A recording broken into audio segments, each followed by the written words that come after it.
ආයුබෝවන් ඔන්න මගේ channel එකට ඔයාලව ආදරයෙන් පිළිගන්නවා. අද මම ඔයාලට අරගෙන ආවේ ලේසිම ලේසි රෙසිපි එකක්. ඒ කියන්නේ කුරක්කන් වලින් හරිම ඉක්මනින් දොදොල් හදාගන්න විදිහ. මේක අනික් දොදොල් හදනවා වගේ ගොඩක් කරලා ලිපේ හැඳි ගාගා ඉන්න ඕනෙත් නැහැ. ඔයගලන්ට විනාඩි 10ත් 15ත් අතර මේ රසම රස දොදොල් එක හදාගන්න පුළුවන්. එහෙනම් ඉතින් අපි බලමු මේක කොහොමද හදාගන්නේ මොනවද ඕන කරන බඩු කියලා. මෙතන මම අරගෙන තියෙනවා පොල් කිරි මිලිලීටර් 500ක්. ඊළඟට මම ගත්තා කුරක්කන් ග්‍රෑම් 100ක්. තව මම අරගෙන තියෙනවා සීනි ග්‍රෑම් 100ක්. ඔයාට මේකට දුඹුරු සීනි උනත් පාවිච්චි කරන්න පුළුවන්. දැන් මම මේ කුරක්කන් ටික වෙනම භාජනයකට දාගන්නවා. ඊට පස්සේ අපේ සීනි ටිකත් අරන් මම ඒකට ටික ටික එකතු කරලා හොඳට කලවම් කරගන්නවා. දැන් පොල් කිරි ටික ටික දාලා මේ විදිහට විස් කරගන්නවා.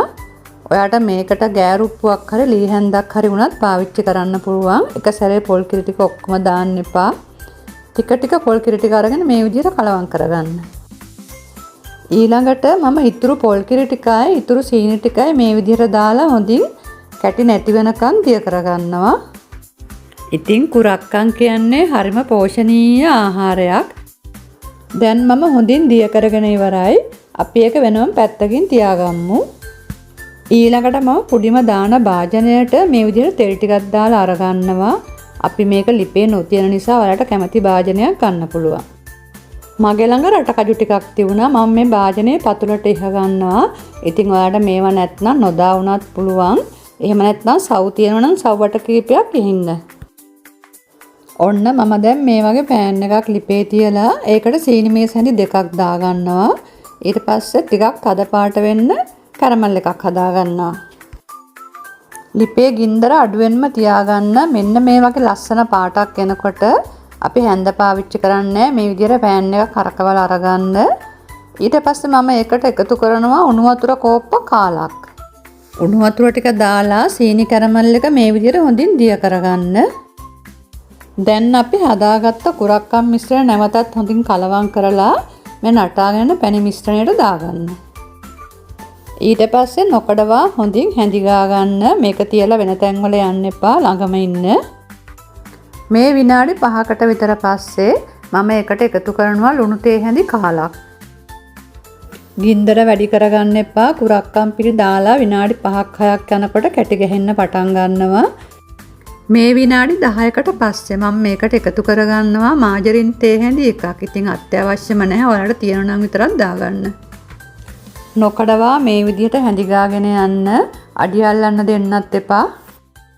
මේ ඔයාලට පේන්න තියෙන්නේ හරි පදම නෙවෙයි. තව විනාඩි 4ක් 5ක් මේ විදිහට ලිපේ තියාගෙන හැඳි ගාගමු.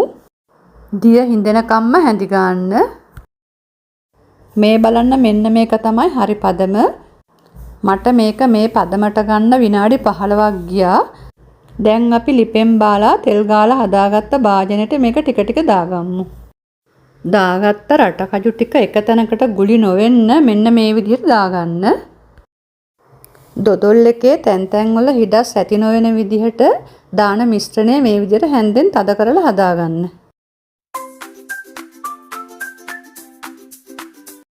අපි දැන් මේ තැටියට දාගත්ත දොදොල් මිශ්‍රණය ටික වෙලාවක් හයි වෙන්න ඉඩ හරිමු.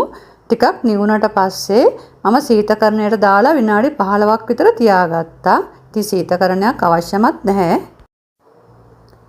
දැන් දොදොල් එක හොඳින් හයි වෙලා තියෙන්නේ. මම පිඟානක් කරන් මේ විදිහට අනිත් පැත්ත හරව ගන්නවා. බලන්න අනිත් පැත්ත හැරෙව්වට පස්සේ අපි අඩියට දාගත්ත රට කජු ටික ලස්සනට තියෙනවා.